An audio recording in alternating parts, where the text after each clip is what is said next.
Mental Professor. It's Dylan Kelly, and today we're going to be reviewing Experiment 5, which is the empirical formula of magnesium oxide. The purpose of the experiment is to determine the experimental empirical formula versus the theoretical empirical formula. So what we are doing is we're getting a small ribbon of magnesium that weighs around 0.10 grams. We have to make sure we shine it up, clean it up so it's all shiny and string looking. And basically we put it into a crucible and we set that crucible on top of a Bunsen burner. So the importance of this is when you put when you heat it up, it reacts with O2 gas. And the theoretical empirical formula would just be magnesium oxide. Let's see, I have it right here.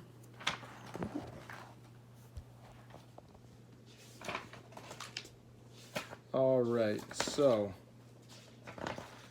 this is the theoretical balanced chemical equation, or the empirical formula for magnesium and the O2 gas after it mixes. So what you have to do is you have to heat it up and make sure you keep track of its color, because the color indicates where it's at on the reaction. Through the steps, however, it shows the masses of before and after, where you take the mass of the magnesium and you take the mass of the oxygen. The importance of the empirical formula is that the empirical formula is the smallest ratio of atoms present in a compound. Basically, you know, if you have let's see, C6H12O6, the empirical formula would be CH2O. So let's see. The formula is laid out like this. So, basically you take the grams of the element and you set it up like this. So let's say, for example, we have 10 grams of H2O. Well, 18 grams would be 1 mole of H2O. My bad. And basically you divide 10 into 18 to get your answer. So as we go along the experiment, we can see that the mass of the product after the reaction is 0.19 grams. So you deduct the 19 minus 0.11 and you get 0.08 grams. All right, yeah, right there. The mass of the oxygen would be 0.08 grams.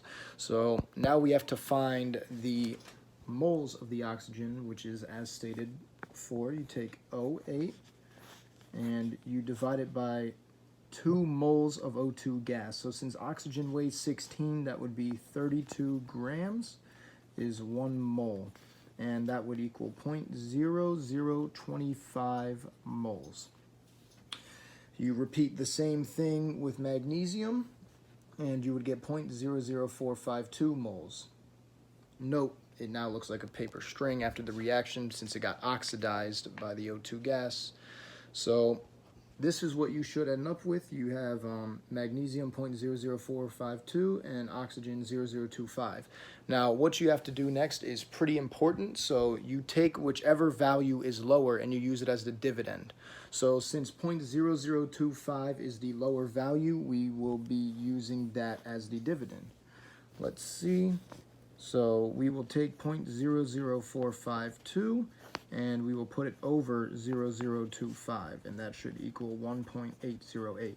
Now, the thing with the empirical formula is that if it's 1.5, you have to multiply it by 2. So like, let's say if magnesium was 1.5, you multiply that to 3, and then you multiply oxygen by 2. So it would be Mg subscript of 3O2, but in this case it's 1.8, so we can round up. So it would be Mg2 oxygen, and that is the experimental empirical formula rather than the theoretical empirical formula. All right. And of course, there's some more work. The empirical formula, magnesium 2 oxide. And yeah, that should be it. Yeah, basically this experiment just surrounded the empirical formula, how to use it, what it's for.